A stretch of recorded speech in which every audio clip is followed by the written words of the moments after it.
And all right, here we are. So I'm super excited to have everyone here today. We've got just an amazing webinar guest panelist here for us. And not only do we have, normally we have one person answering some amazing questions and sharing their wisdom.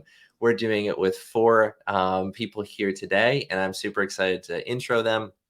I am also joined here by my co-host, Kate, over at Leap. Kate, thank you so much for joining me today. Can you first tell us a little bit about Leap? Tell us a little about you. Totally. Hi, everybody. I'm so happy to be joining you guys from Leap headquarters. Leap is an awesome iOS app for contractors to really make sure that they're driving those sales appointments to the best optimization by creating great documents. We have some amazing integrations with your CRMs, your measurement providers. It's a really robust tool, and it's one of those things that if you don't know about it, you're already behind. You should definitely be taking a look. And I think these guys all here can attest to it. I'm really looking forward to hearing what everybody's got to say. I'm the marketing manager over here at Leap. I'm so excited to be joined by some great friends in the industry as well. Yeah, awesome. And I'm Sean Connors with Contractor Appointments. We do performance marketing lead generation on a performance per lead, per appointment, or on a per sale revenue share basis. So and we do these webinars, try to get them out every single week, and we'll continue to do that here moving forward. So yeah, I want to make a special shout out here because we had this is like our first like big event here. And we invited some sponsors to go share this information out there. I wanted to mention them and call them out here. So Market Sharp, Hatch, Hearth, Engage, Destination Motivation, Signpost, G4, Think Unlimited, and EagleView all were a part of our sponsorship of this event and kind of just driving people to this and getting the word out about this. So I just wanted to make a special shout out to them. Afterwards too, you'll see that all the companies who sponsored, feel free. I'd highly encourage you to go reach out to these sponsors. And the reason why we chose these companies as sponsors is because we all kind of work with them. So in different capacities, and we highly recommend them. We all share a very similar audience base, and there's a reason for that. So companies who are doing really good work are using these companies to better their businesses. So if you're in growth mode, if you're at scale, and you're wanting to scale, these are great companies and to reach out to help you do that in every capacity. So with all that to be said, let's get to the webinar. Let's get to the meat of this thing. So the title of the webinar today is just marketing at scale. So maintaining your marketing cost at scale. So I'm going to provide a little context, and then we'll dive into just panel questions right away. So first off, COVID obviously spiked the industry as a whole here. Many of our companies grew exponentially. So today we're just going to focus on how do you maintain your marketing cost as we're still trying to grow our organizations kind of in a post-COVID spike of a world here. So how do we make sure that lead volume stays high? How do we make sure marketing costs stay at a sustainable rate for us to grow and grow significantly? And just wanting to acknowledge and slow down here and acknowledge that that there is a natural slowdown here that we naturally see in July and August, as we'll kind of talk about here from a lead volume standpoint. And just the nature of this post-COVID world we live in, there's fear of recession, all of those things, interest rates potentially climbing, and how do we deal with those? So that's what we're going to talk about today. So but at the end of the day, we believe now is the better time to be able to still scale your business and double down on what you're doing for marketing. And that's why I invited these panelists here today to share their wisdom with us and help you kind of scale and maintain your marketing as we go through this next season and what this next looks like for the next year and so forth. So with all that to do, Kate, do you mind introing our panelists here today? Totally. I am so excited to have these four gentlemen with us today to really just expose all that we're talking about with marketing. So I want to go ahead and start. I'm not even going to lie to you guys. I'm going to read for each one of these guys. First, we've got Chris Williamson. He is a coach at Tony Honi Training and Consulting. He is an experienced marketing manager with a demonstrated history of working in the construction industry. He is skilled in negotiation, canvassing, sales management, real estate, and team building. And fun fact, he is our comedian here today. He is was a professional comedian, stand-up for over 20 years. So welcome, Chris. Next, we've got Pete DeBalt, VP of Sales and Marketing at G4 Marketing Group. He develops and implements profit-focused marketing and business development strategies designed to get residential contractors more customers at the lowest marketing cost. So welcome, Pete. Thanks, Kate. Awesome. Next, we've got Doug Schatz, VP of Development at Socius. He has spent more than 13 years achieving exponential increases in network reach and engagement for nationally renowned digital marketing and technology firms serving thousands of businesses in the US and Canada. He has exceptional understanding of partner cultivation, engagement, and serving as a subject matter expert at hundreds of conferences and events, reaching thousands of attendees. Apologies, I really butchered that one. Thanks, But Kate. last, but certainly not least, we've got Nathan Thibodeau, lead coach at Contractor Coach Pro, 20 plus years in the home services industry. He writes and builds content, speaks, and is host of the Contractor Radio podcast at Contractor Coach Pro, and is a trusted coach and advisor to some of the best contractors and leaders in the industry. Welcome, Nathan. Thank you so much, Kate. Yeah, well, as I said, I'm really excited, but Nathan, I'm going to go ahead and start with you. You know, I have to start with you, right? So, I don't know if first you have to. for you. I always do. Can you give us a pulse on the industry as a whole right now? Yeah. So in as far as we deal with a lot of different contractors in different sectors of the industry, and from a coaching perspective, we get a chance to kind of hear what their struggles are from the backside of things rather than what they just put out into the world. And some of the interesting things that we saw over the COVID era, and this probably holds true with almost any kind of large situation that happens across an industry or across a nation, or in this case, across the world. You generally see two kinds of people when it comes to business. You see the people who decide that they need to play it safe, they need to hunker down, and they need to weather the storm. And I know that definitely works in some cases and for some people. The second group of people are the ones who see massive levels of opportunity because they know that others are going to hunker down. And so you got these two different types of folks. And I know that definitely over the COVID situation, that dichotomy was only more apparent. Some people started to really ramp up their marketing. Some people started getting really creative with their outreach. Some people started to really dive deeper into technology and begin to utilize those resources to continue to work with customers. Because despite the fact that COVID's happening, weather still happens too. And people have things on their home that break, and they've got leaks coming in on their roof, and they've got pieces of siding hanging off and windows. So contractors, a lot of these contractors got super creative in how they're going to deal with some of those things. Now, as far as the way the industry is currently going and some of the fallout from that we're starting to see is we're seeing people not necessarily knowing exactly what to do with their money, right? So people's vacations started to take a little bit of dive, but then all of a sudden, like the market for toys went up. ATVs, motorcycles, RV units, campgrounds all of a sudden became really full. The other thing that happened is that people were not necessarily in this buying and selling of their home phase. That kind of slowed down a little bit, and they started focusing more on the home they had.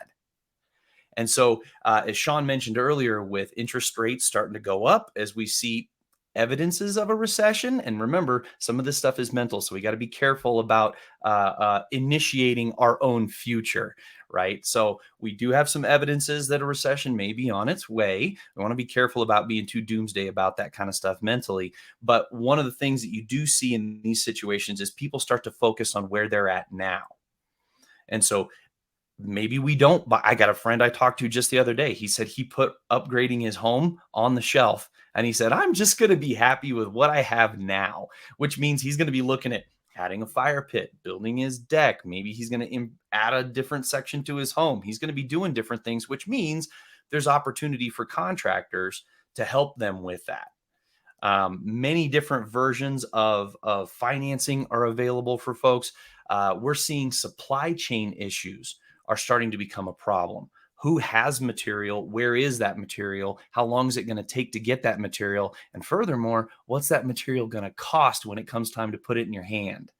Okay. And so one of the major things we're seeing is that your relationships as a contractor with your suppliers and with your manufacturers is becoming even more and more key. And so the better your relationship with them, we're seeing contractors who worked so diligently on those things starting to see a little bit of benefit from having that relationship play out when it comes to supply chain. And then when it comes to having a consistency of work and a consistency of leads, those people who have either stuck to their marketing plan through belief and those people who've added and increased their marketing creativity and outreach are finding those people who are looking for different ways to improve their lifestyle and their homes through different mediums. So somebody's scrolling through a social media piece and they see a contractor that says something like, "Hey, plan on staying in your home for a little while? Let us help it make it an even more beautiful place." Bam! All of a sudden, oh, well, you know what? We thought about doing this addition. Now we're not going to move. Why don't we think about that? And so contractor creativity as well as belief are two major things helping to impact how you attack what you're dealing with in the market right now. No, that's amazing, Nathan. I appreciate you kind of sharing that and giving us a pulse. I think just like you said, I think we have all these looming potential of recession, and we have all these things that are potentials that are out there and that we see, and then we have to make sure we're not adjusting to making too many radical adjustments for something that we don't necessarily know is completely coming here too. So I think that is something to make sure of, is sticking with your marketing plan is what I heard you saying on that side of things, and making sure that you're consistently, as you should be always doing with your marketing, is trying to stay relevant, trying to stay creative in what you're doing and trying to get out there. So as we can transition here, I want to ask each one of you some of these questions. And I think on that creativity note, here, I wanted to give you each 3 minutes to answer this question, is just going, what are the top channels? And we can even put that creativity in there as well. What are the top channels that everyone should be using for their marketing in right now, and why? So Chris, I want to start with you. What are the 3 channels that you know are consistent that people should be doing? Can create some consistency there, and why? Well, thanks for having me on the podcast, the webinar, and thank you to all the sponsors out there. Much appreciated. Those of you who know Tony Hoty know it's a canvas, events, retail. That's always been Tony's bread and butter, and it was mine too. So the first thing I want to talk about is canvassing, because a lot of companies got away from it, especially due to COVID. If you have good canvassers and you have a good canvas team, they're going to generate leads on a daily basis, and it's more predictable than you would think. And I go through formulas with people where, like, let's say you have the big canvas van, right? And it's got 10 seats, and you can kind of go through and say, well, we have 10 seats and everybody's got to get 2 leads a day. That's 20 leads a day. Maybe 10 of them are going to run right away. Maybe 10 of them are going to get rescheduled and kind of bounce around. But we could kind of go through a formula where something like Canvas is a predictable lead source in any kind of a market. Another reason companies, I've been told, got away from Canvas, there were a few reasons. One was they didn't really need to deal with it because they were so busy, right? It's been so busy the last few years. But as things start to happen, I think, number one, companies should take a good hard look at that as far as generating leads. The people that are afraid of Canvas have heard the horror stories about how marketing costs can run wild. And typically, a lot of Canvas departments where we're putting young people with no management experience in charge of other young people running Canvas departments. And so there are ways to avoid the pitfalls, right, of a Canvas department. But I can tell you right now, there's Canvas departments around the country that are doing great. They're doing fantastic. But some companies aren't ready for that. They don't want the big van. They don't want the 10 canvassers. A program that we came up with was a second avenue would be a brand ambassador, someone in your company that's actually going to go out and maybe meet with a homeowner while installation is going on, someone that's going to go into the house after installation is done, take before and after pictures to put on social media, ensure good social media scores and feedback on the internet.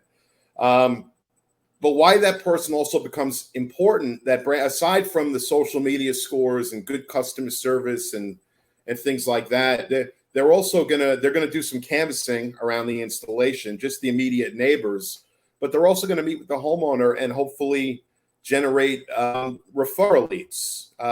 Possibly even get, maybe they did 5 windows and the brand ambassador is able to get 5 more windows, or maybe they had a roofing job done, but they have an old bathroom and maybe it's a window and bath company, that kind of thing. So maybe the owner just got windows. Now they get them into a walk-in, maybe getting a price on a walk-in tub or something like that. But we're working with some brand ambassadors around the country now that are generating both goodwill and leads. You know, it's another, and again, it can be kind of predictable. Like, this person is going to get this many leads, this many days a week, and it, you know, it helps you, stay consistent.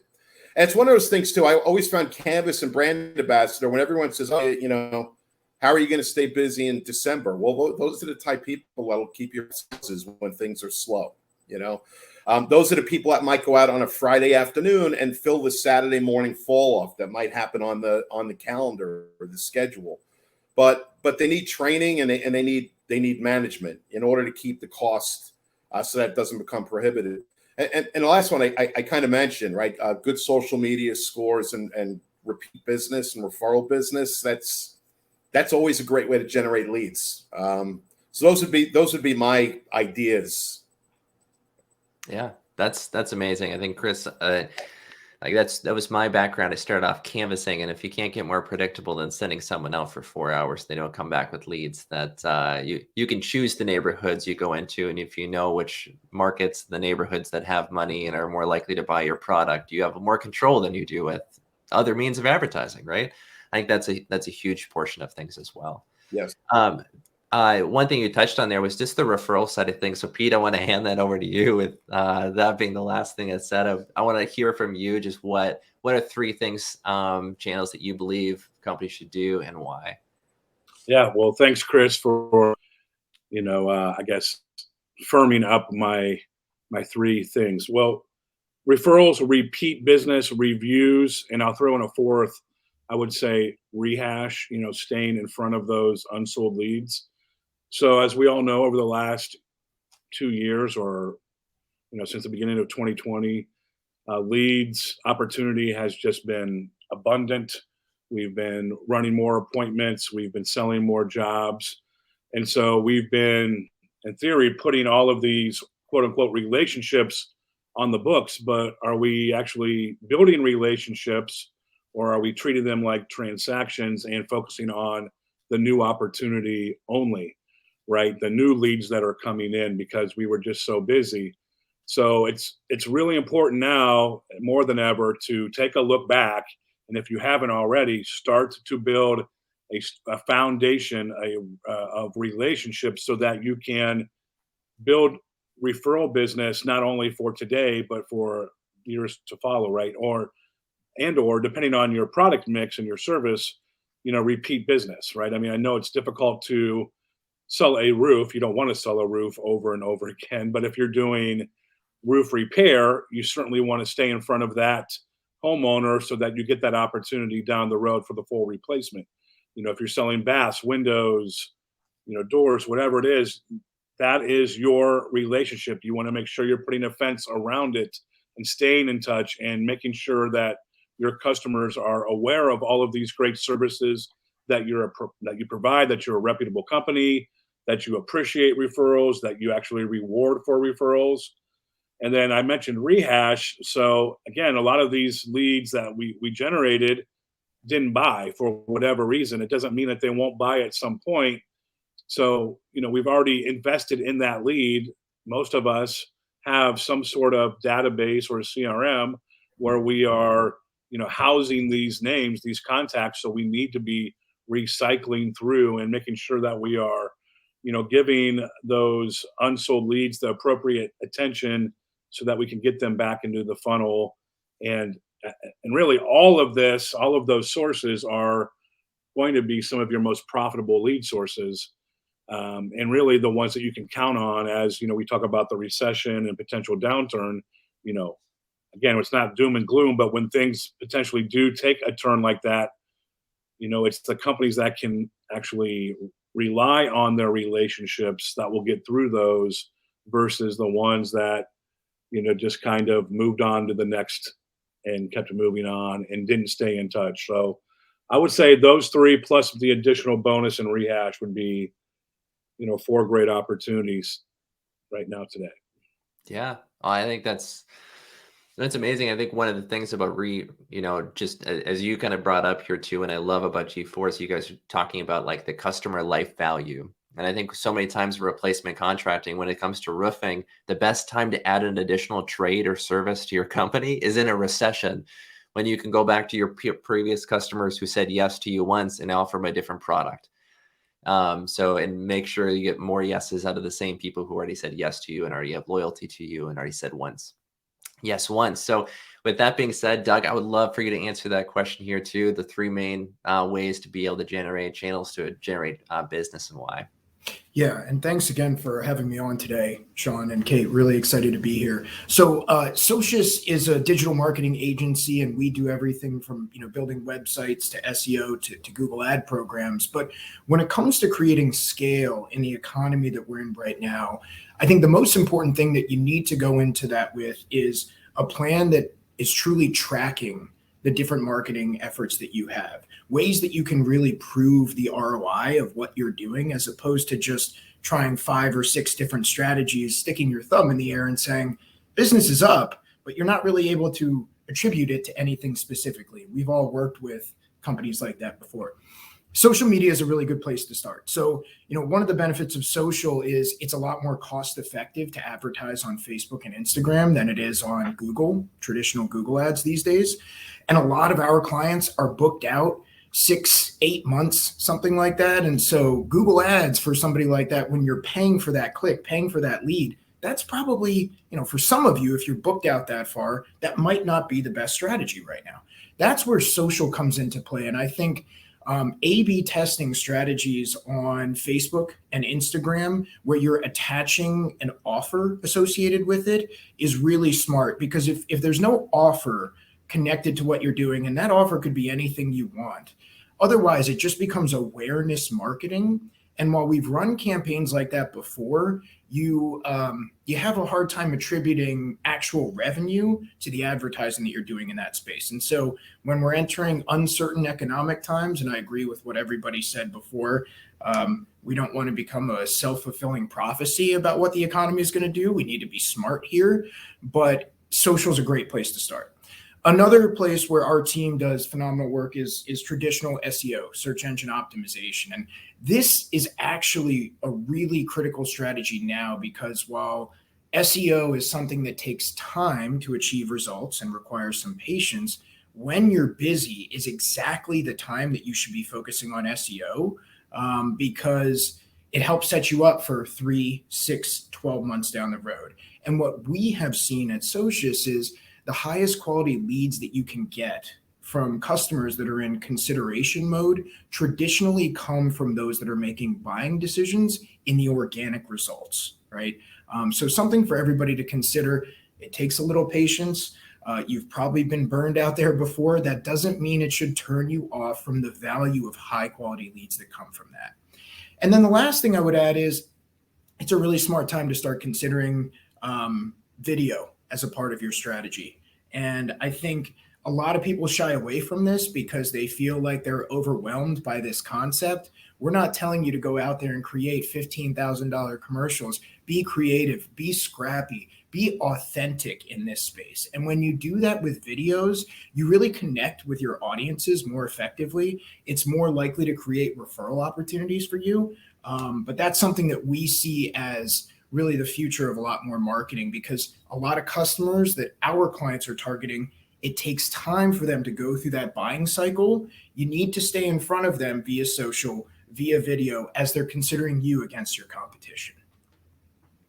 I love that, Doug. And I think the video being so huge today, I think that there's so many limiting factors there of just not feeling like you're awkward, or even as we're on a video right now, it's like, this is weird. This is awkward. You just have to do it more and more to get comfortable with it.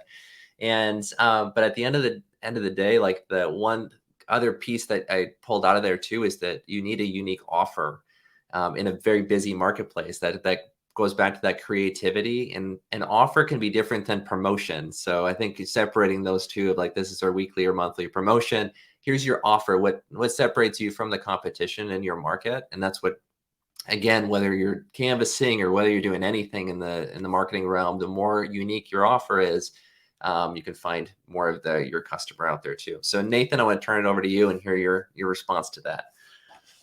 Oh, wait, how do I get to go last after this one? All right, let me think here. What has somebody not talked about? You guys are all, that's all great. I agree with each one of those things. And one of the things that I'm seeing kind of break out of this a little bit is this concept, and Chris kind of kicked that whole thing off, is there is a component of direct marketing, right? You have passive marketing where it's top of mind, and you want, like Doug was talking a little bit about that too, where you want people to think of your company when they think of a need for the service you offer.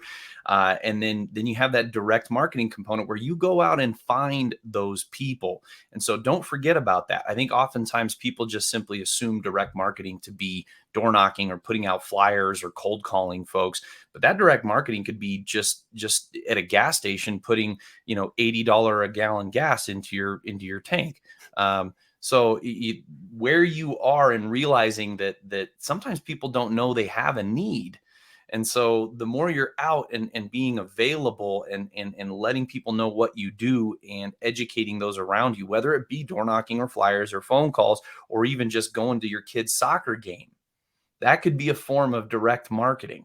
And so getting out there to the people, because honestly, there isn't just like, we say this contractor, because there's no such thing as a contractor's mall. Like, if you want to go try a pair of jeans on, you can go to the mall and try on 100 different pairs of jeans in 2 hours, but there's no place to go to find out what things you might need for your home. So keep that component in mind.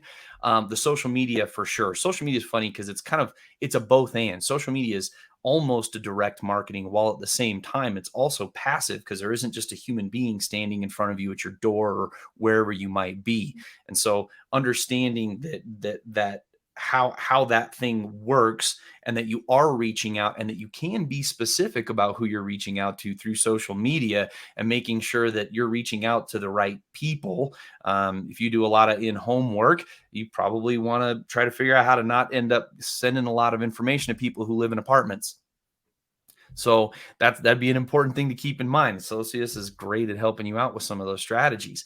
The last one that occurred to me is the concept of community outreach, being in places where people go. Now, I don't have a child yet, but those who I know that have kids find themselves being a part of a community, just because their kid and a bunch of other parents all have their kids on the same team at the same school or in the same club. And so, can you do things as a company to support what's going on in the community and continue to put yourself out there? So if you're a company and you sponsor the kids' jerseys for the local soccer team, imagine how that looks. The parents of those teams, like, hey, this company came along and sponsored these jerseys. That's fantastic. Who are these guys again? Where did they come from? And then maybe you get a banner at the field or at the stadium or something like that, and people recognize that you're a part of that community and that you're not that far away. You're not some big conglomerate of some kind that's just out there in the ether, but that the guy that put that banner on that thing, there's probably in this crowd somewhere, or hey, that's the guy talking to me right now. Okay. And so that component, direct marketing, is helpful. I also think that social media component, which is kind of a hybrid of those two, and then being sure that you're in the community and that you're visible to those around you. Hashtag 2 cents. That's awesome. I think I love the community aspect of things, and I don't see it enough. And really, like if your kids are in, in sports, well, why not sponsor that sporting event? And you're already in the community, you're in the crowd. Why not be able to do some of that stuff? That stuff is pretty cheap marketing overall, too. You get in the local flyers and all that kind of stuff, and local events and sponsorships. They're pretty inexpensive. I think that ties in with what Chris was mentioning, and what you didn't touch on, Chris, was the events side of things. That business kind of starting to become a bigger portion of things again here as well, which is huge to be a part of. And not only the home improvement events, but all of the events that are out there in your community and involved, and being present in front of those prospective customers. So, like anything from the digital, from the digital side of things and meeting customers from an awareness and that side, to getting in front of the right customer via just going to the right homes and knocking on the right doors and the events that are there and being involved in the community. And I think, Pete, as you're mentioning here, just making sure you're really taking care of the customers who already said yes to you in the past. And staying present with them. If they said yes to an appointment with you in the past, or they filled out a form on your website, or they were at a show lead, or whatever that was in the past, how do you stay present in front of them and keep your brand in front of them? I think is huge. So next question here, I want to turn it over to Kate. Kate, you can run with this one here too. Absolutely. And I really do love what everybody said. It's interesting. You have to kind of get out and get into an uncomfortable zone. And then with maybe video or social media or SEO, but then don't forget what got us here, right? I mean, I literally had to stop wearing Leap shirts in the airport traveling to all the events because of the amount of people that asked me questions. And then I ended up showing them, and what I really wanted was just a drink before the flight. So definitely all really great points. And again, we're talking about that recession. Relationships is everything. It'll get you further than you can imagine. So I want to switch gears a little bit and talk about some things that companies that have scaled or that are scaling do or are doing. That's a lot of question there, that you believe other companies can adopt. So what are companies doing that are scaling, and what can we adopt from that? So I want to go ahead and I want to start with Doug. Yeah, it's a great question, Kate. As a marketing agency, we focus on driving leads for our customers first and foremost, and you can't scale if you don't have leads naturally. I think we all know that's the case. But what we have seen for our clients who have truly been able to achieve scale, going from 7 figures to 8 figures to ultimately 9 figures a year, there are 2 critical components to that. It starts with your people. And there is no component of conversations we've had with our clients that's been a bigger pain point over the past few years than hiring and retaining talent. But successful companies are finding smart ways to do that. And I think that the way that you hire, the way that you retain, the way that you keep your employees engaged is more important now than it ever has been before. We know that there's a demand for new employees out there. We know there's a lot of people looking for work, but it's a good time to be creative, to be bold with the strategies that you have when you're hiring, to make sure that you bring in the right people and that you retain them. The second component is technology, and using tools like Leap and a lot of the great partners who are sponsoring today's webinar. Having a CRM is a must. Leveraging that CRM with add-on solutions. If you don't have those things in place, I'm going back to thinking of the contractor who's taking his thumb, sticking it in the air and saying, I had a good month, right? But I don't really know where that came from.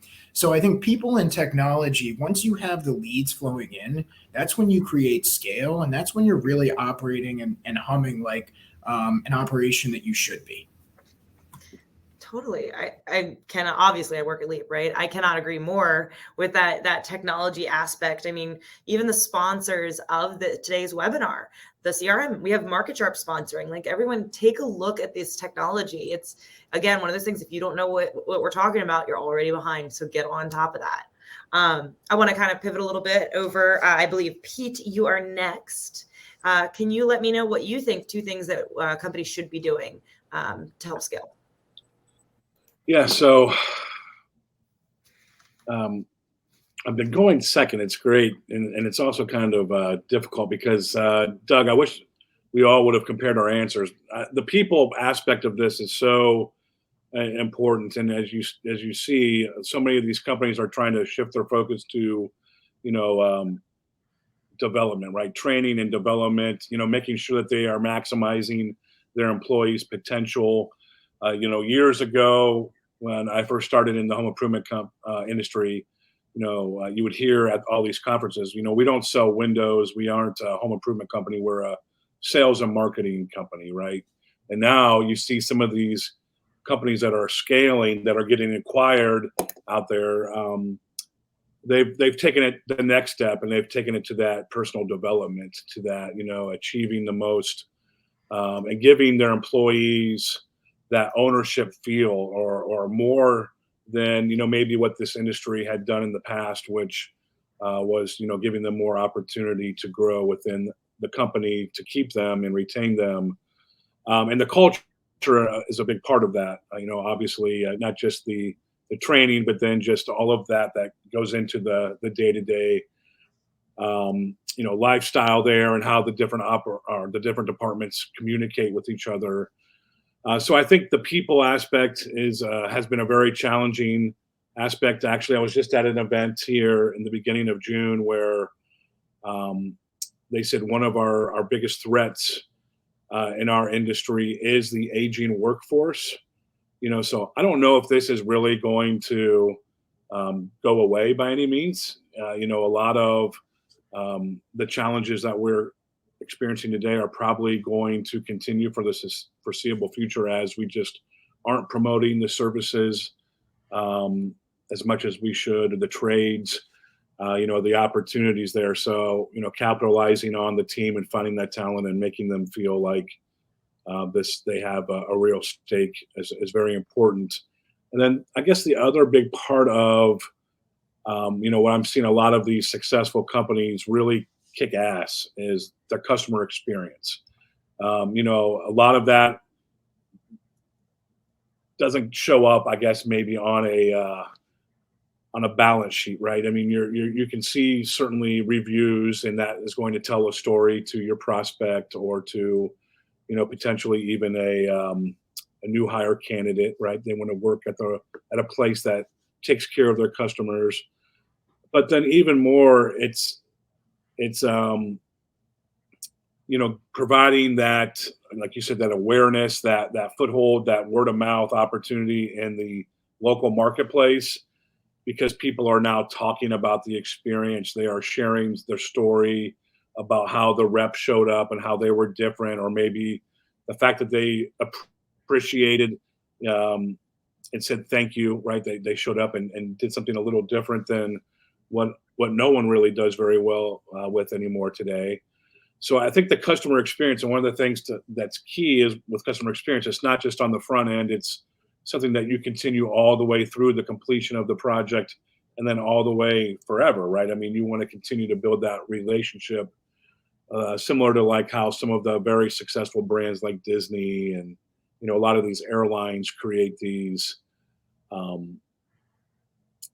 not just airlines, credit card companies, banks, all of these different rewards companies, rewards opportunities. So customer experience and people have stood out to me on many of the calls. And just from what I see, when you see these teams walking proudly through these events, they've got their logos on, they're all looking and playing the same part. It seems like everybody's on the same page with the company mission.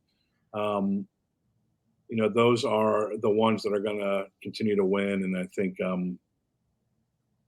hopefully set the table for the next round of contractors that come in behind this. Absolutely. I couldn't agree more. I actually spoke at Top Rep Contractor Coach Pros event. I know you got the shirt on. But I talked about the millennial homeowner and how you are speaking to them. Do you really know who your customers are and your workforce is? Because in the end, that's the people that are going to get you ahead. Really making sure that you are investing in the time and the resources there to know who you're talking to. So really, thank you, Pete. All right, next up, Chris. Can you let me know what you think we should be doing? Yeah, I'm kind of going down a similar road, but with a non-traditional marketing twist. But we always talk about customer experience, which is right on the money. At the same time, it's employee experience too, right? Great employees are going to get us more leads. And one of the things I learned, like as a Canvas manager for many years, you can have a van that holds 10 canvassers. If 10 canvassers get 10 leads a night, it's not as good as 5 canvassers getting 10 leads a night, right? Because if 5 canvassers are getting you the same amount of leads, it's costing you half the money with 5 canvassers as opposed to 10. What if 5 canvassers give you 15 or 20? So, but it comes down to having a motivated, awesome staff, and it comes down to culture, and it really starts from the time you interview somebody. What's their experience when they walk in your door? Are they greeted warmly, or are they stuck in the kitchen because you don't know where they're going to be interviewed? I've kind of done both. But tying into that employee experience is training. Are you riding along with your sales reps? You're a Canvas manager. Are you out in the van with the team, or are you sitting in your office? Are you knocking doors? If you're an events rep, are you actually at the events talking to people and helping your team? One of the things I learned was new reps quite often start off like a house of fire, but then after 2 or 3 weeks, they hit a couple of speed bumps. Like maybe I'm an event rep that wrote some leads, but they didn't demo for whatever reason. Are we training these people? Are we grooming these people? And then are we asking them to kind of bring in their friends? Like, are they aware of the, is there an employee referral bonus if they bring someone great into the company? I've worked for companies that had $1,000 employee referral bonus and people didn't know about it, So the first thing is the people. Great people are gonna bring you great results. But again, it's culture. And to me, it's leading in the field, whether you're whatever type manager you are, sales, Canvas, events.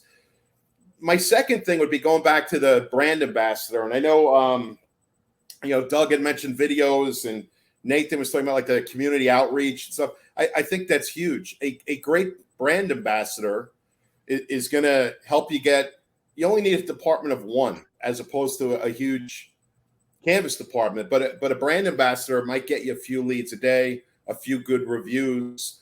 But they're also doing things like joining community pages. Like if you live in Rocky River, Ohio, maybe you're posting to the Rocky River, Ohio Moms group that we're going to be at a certain event that weekend.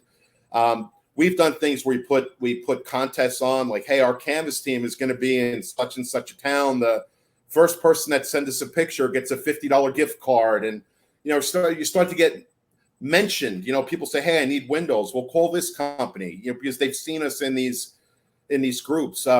Videos, and we have a good relationship with Flex Screen. And if you saw some of Flex Screen's early videos, it was pretty much with a cell phone, and they were beating the hell out of Flex Screens and posting those videos and stuff. That's the type of stuff a good brand ambassador can do for you, is kind of get you noticed and get leads that don't have it's not a huge amount of money to generate those. That's where I would go. Totally. It's something that I think we're all touching on here.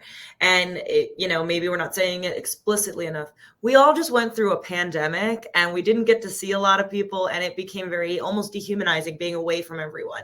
Don't forget the value of people. It's what is the core of our society, any society. So really making sure that you are connecting, with your customers, with your employees, and making sure that they feel valued just like you would want to feel valued yourself.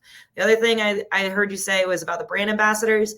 I hate to admit it, guys, but Roofing TikTok has over 600,000 followers. So, there's some awkward plays there, but you could go for TikTok. I'm not going to, but I'm just saying. All right. Last, but again, not least, Nathan, bring it home. So, man, things companies do to scale. This could be a webinar all on its own. And so maybe we jot that down because as I was thinking about this, I was like, oh my gosh. So I'm going to hit on one thing very quickly because I'd like to spend the rest of my moments talking about something hyper practical. The one thing I would hit on is if you're really interested in this concept of scaling, which has become a bit of a buzzword. Number one, First, figure out whether or not your company's in a position to do it anyway. Okay. If you're a Chuck in a truck or a Jan in a van, or you're a solo operator or whatever, the concept of scaling shouldn't be in your brain right now. Your business is not in that position, number one. So breathe easy when you hear everybody talk about having to scale. You're not there yet, and that's okay. You should be concerned about where you're going to be in 18 months. Okay. Not about how you're going to hire 100 people in the next 2 years. So breathe easy. Number two, or second thing on that one, is process. The more detailed your process is and your customer journey throughout your company, I mean detailed, like literally, this phase of your process is the appointment. You show up at this time. You put your ladder right in this place. You right now. The more detailed that process is, then as you increase the volume and the velocity of your business, it's easier for you to begin to break down those roles that exist in your company and assign to them what they specifically do. Because scaling isn't just adding people to your business. Scaling is actually refining and narrowing the scope of what each one of those people do, due to the volume increase that you're doing. Okay. Like I said, we should consider doing a webinar on that all by itself, but I'll set that on a shelf. Here's the thing I really want to talk about, since we are talking marketing: the concept of scaling your marketing leads. Okay. That's a thing that I think sometimes we forget about. We talk about referrals. We talk about reaching out to the neighbors. We talk about these things. Two things that go into this. Number one, value. Absolutely 100%. You have got to bring the value, and you got to be a rock star at bringing value. And you have to bring that value for every single lead and every single prospect you deal with. And here's the reason why: you're not going to do business with every single person you talk to. You may roll up to the home because they were concerned that they had a problem. You took a look at it. Turns out there isn't necessarily one, or maybe there is. Okay. So how many additional leads can you generate per individual lead that you get? That's how we scale our leads. So for every single lead I run, can I turn that lead into 2 or more referrals?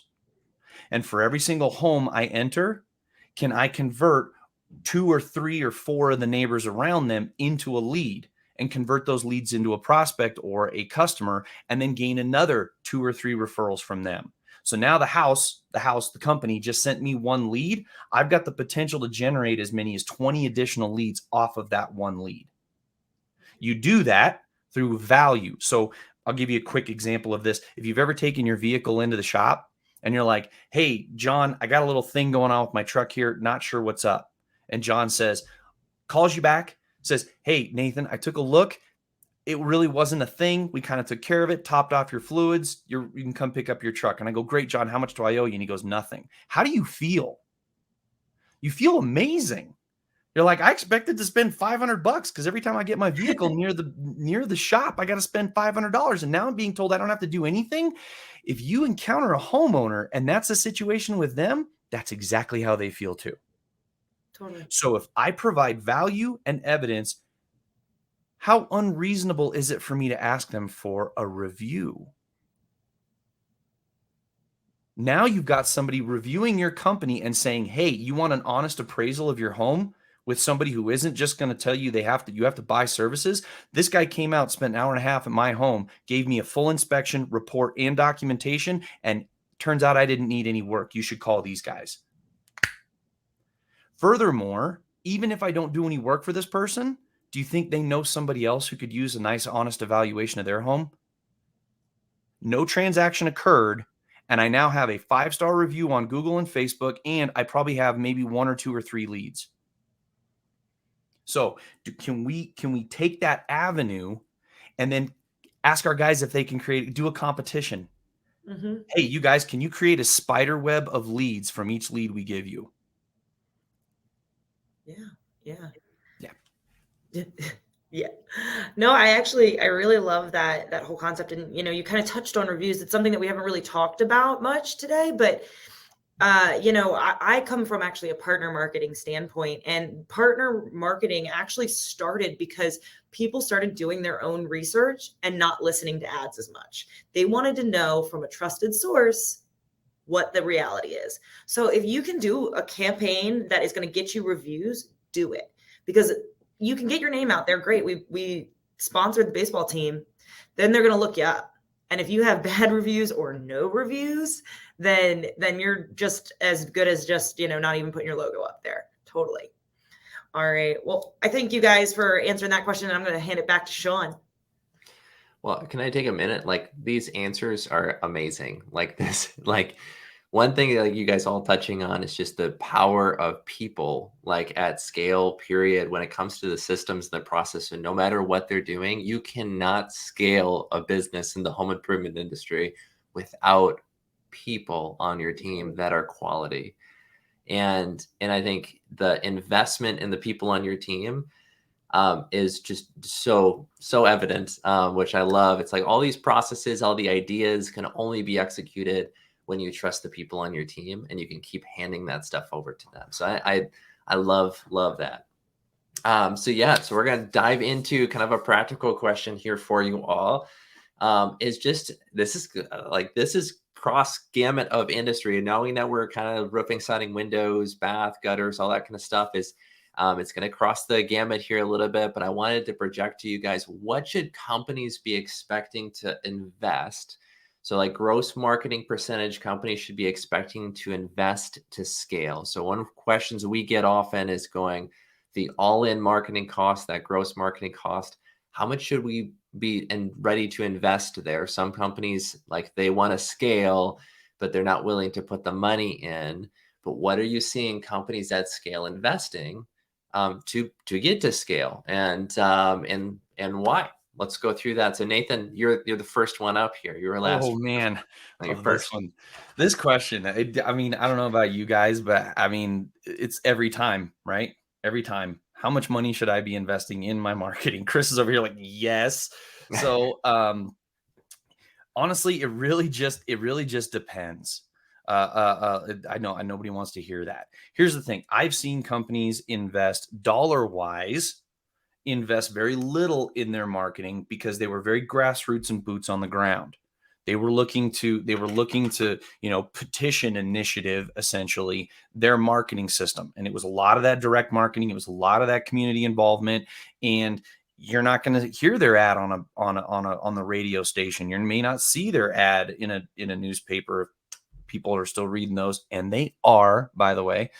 And so the marketing cost dollar-wise for that is actually fairly low, but it is a very time-intensive action. Here's my thing about the time-intensive action. If you don't have any leads, what the hell else are you doing? So are we just sitting around? Like, okay, so this is a free thing that just costs us time. And if we're not running leads, then let's just go do this. So, and the other thing that happens too is that expectation of that direct marketing will definitely take time. And in a lot of ways, you might hear more no's than you expected per se. But once again, what else are you doing? Number one. And number two, the results of that will probably be fairly quick. Okay. And even if you consider some of the more, I like to call it, you guys are familiar with guerrilla marketing, right? Creative methodologies, getting out, doing neighborhood block parties, doing a town hall event in a particular area, hosting charity events, all these different kind of things that at the end of the day probably don't have a huge cost associated with them, but they are time involved and direct. And so that cost could be all over the map. Now, when you start breaking into this concept of doing more top of mind marketing, and you start getting into social media marketing, I've seen guys spend, when they're looking for a top of mind marketing, 10% of their total revenue or more. They're buying radio ads. They're doing some TV commercials. They're putting up billboards. They're doing print market. They're doing mass mailers, mass mailers seem so simple, wildly expensive. And if you see a 2% turnover rate on that, you're killing it. Okay. Are they effective? Yes. Once again, that expectation becomes important because especially with top of mind marketing, it's a big spend and it takes a long time. So you got to buckle up, Buttercup, if that's going to be your plan. It's going to take a long time. And then what happens too is those you start to see that return. And if you happen to be in a storm or weather event driven market, that turn can come in a tidal wave when that happens. And so you got to be prepared for that. So your market spend is going to vary all over the map from 10% of your total revenue to very little, but more time-based. I know that's not a super specific answer, but I'll leave some more specific answers for Chris, Pete, and Doug. Yeah, Chris, I'll turn it over to you. I'm curious what you're seeing at companies that are doing kind of all-in marketing cost at scale.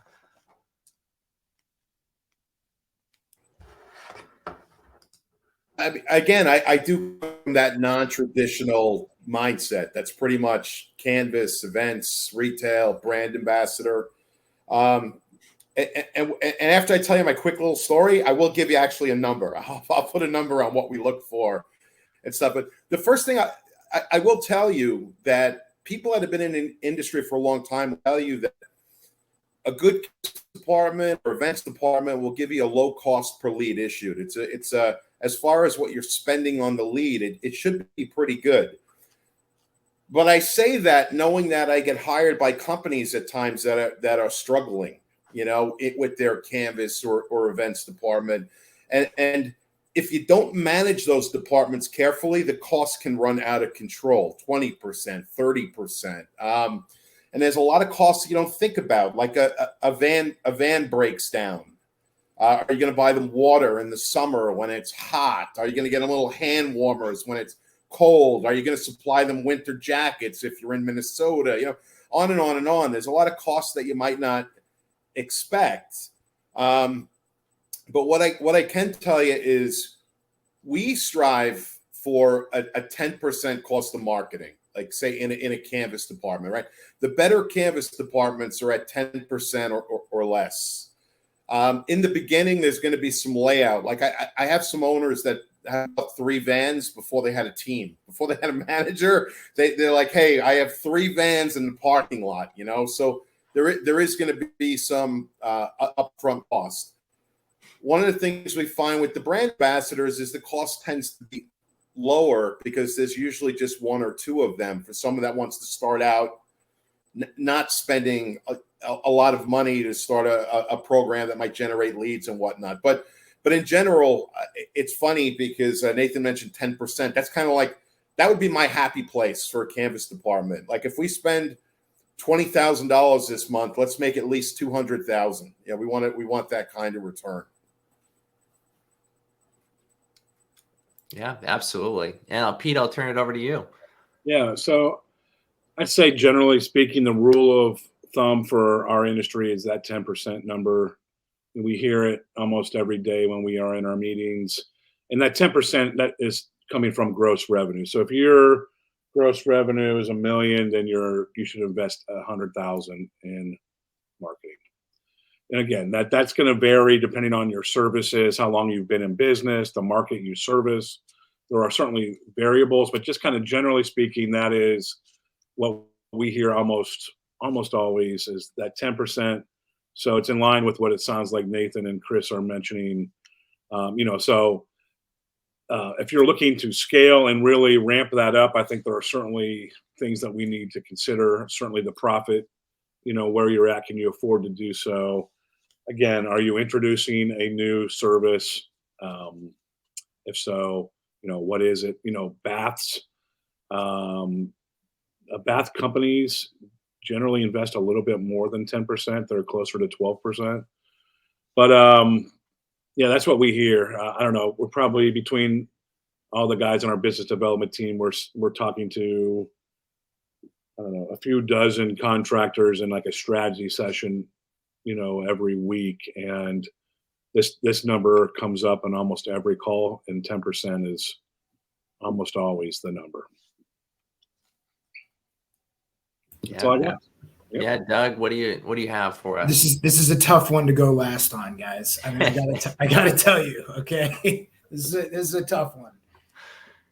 Drum roll, yes, okay. 10% has been a general standard in the industry for a long time. I think a few things I would add to everybody's really insightful comments that we've already heard.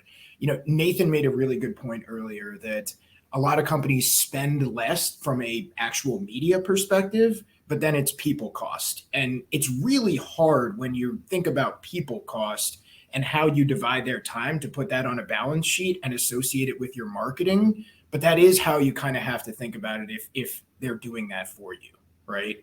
The other thing I would add and agree with Pete big time on is how profitable you are and how that factors into your spend, right? The more profitable you are, the more you should be investing in your marketing, the more dialed in your metrics are, right? When you really know that cost per lead, that cost per acquisition, and you're profiting well, you should be investing more in your marketing. If you're dipping below 8%, that's dangerous territory.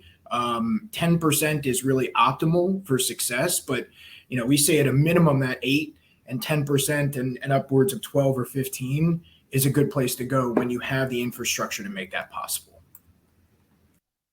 Yeah, absolutely. Well, I think the 10% number, just as you guys said here, is that what we hear often too is that 10% is typically where everyone tries to stay at from an all-in marketing cost. And there's certain sources, just to, plug you guys over, Doug over there too, like Google AdWords, you're going to be really hard pressed to get a 10% marketing cost out of a Google search ad campaign, or even sometimes social campaigns as well. So there are going to be campaigns that if you're at scale, and depending on your product, you could be pushing 15 to 20% all in marketing costs every day of the week. You can't do that if you are not set up from a profitability to absorb that type of marketing costs. The companies who are at scale within this industry have it slotted to spend 20% on marketing, 15% on marketing to be able to hit the numbers and to stay at the scale that they are. But what brings that number down, you're going to have higher cost sources. You're going to have lower cost sources like canvassing and events are typically on that lower that help even things out on that side of things. But you got to look at all of your marketing costs from an all-in perspective, just as you said, Doug, with like that's people and the resources and the cost of the ads and the cost of the media and all that kind of stuff put in there as well. So, Gavin, just to dive into some of the Q&A here, Gavin, you mentioned mature markets versus a new market will likely double those marketing costs. So I think that's an absolute fantastic observation there too, is that you're brand new to a market. It's going to cost you more to market into that area. You have less referrals, you have less return and rehash business to get in that as well. So hopefully that long-term, if you're actually treating a lead like a long-term customer journey and you're able to help them consistently, you're able to get more out of that lead and hopefully over time decrease your marketing cost in that market. So awesome. Well, I want to say thank you to everybody who like these answers to these questions are like just amazing. I think going through a panel like discussion like this is so fun to see how you guys, the confirmation on this stuff is so huge versus just one of you guys being on a call. And I appreciate all your individual perspectives on the stuff here too. I wanted to address, we have time for a few questions here. Annie, you had asked this question, and I'll present this over to Pete here. I think he'd be a great one to answer this one here for us to start with. But what's the best way to generate referral business? And like a couple strategies there for us. Yeah. Well, first of all, you need to provide that great experience up front, right? I mean, if we're not doing that, it's going to be difficult to get the referral. That probably goes without saying, but most of what we see when we kind of go through these exercises is, we try to, a lot of contractors will try to introduce a referral program at the end of maybe the sale. And then once again, at the end of the job, right? Once the job's been completed. And then it's kind of just forgotten about. There's not a lot of follow-up. And I think there's this belief that referrals really only come at a couple different times during the I guess the cycle that you're in the home with the homeowner, and it's really not the case. Referrals can come months later, years later, and a lot of it's just being in touch and consistently showing up and reminding your customers what it is that you're doing for referrals. Again, that you reward for referrals, and actually there are a lot of different strategies. Some of the ones that we found to be the most successful are, someone will implement some type of a quarterly contest where basically it's just an excuse to show up and remind your customers about your referral program. and then they integrate that contest into all of their long-term communication. So when they're, reaching back out and maybe trying to, do that top of mind awareness marketing, they're referencing the referral program. I would say, however you want to tackle it, just always keep in mind that referrals are a long-term play. It's not just something that's you're in and out with. You want to stay top of mind and remind people. Again, I think there's a stat like 83% of homeowners are willing to relieve a referral, but only 17% do. And that's either because we didn't leave a good enough story for them to tell.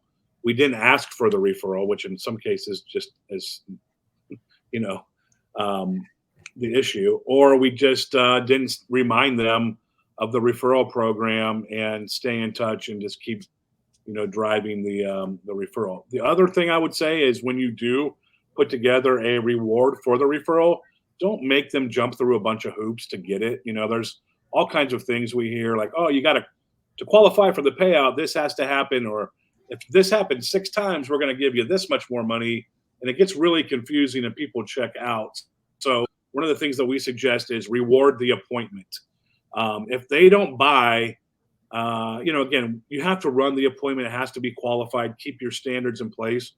But if for some reason that referral does not buy, it's not necessarily their job, the referee's job to close it. It's your job. As long as they're getting you in front of the appointment and you run it and you quote price, we suggest paying out some type of a $20, $25 for the appointment. And by doing that versus paying the condition, the win, we see 6 times more referrals come through versus the alternative.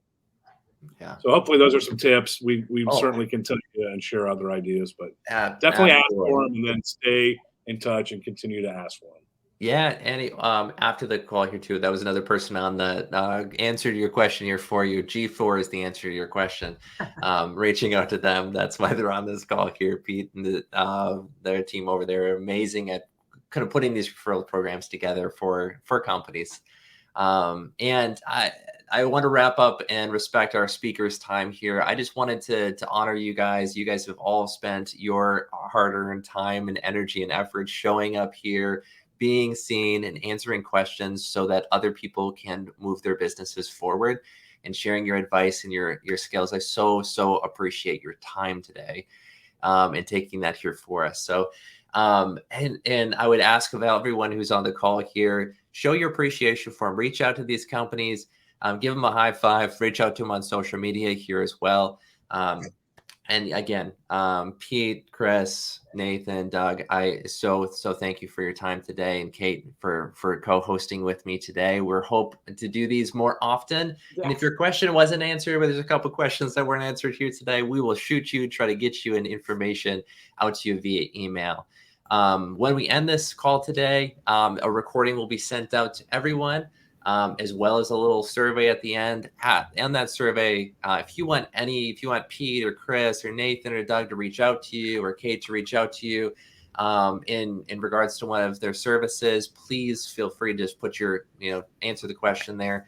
And we'd be happy to do that here too. We'll get an email off to everybody. But thank you everyone for your time today, and have an amazing rest of the week. We'll see y'all later. Thanks, everybody. Thanks, Sean. Thank you. Thanks, Kate. Bye, guys.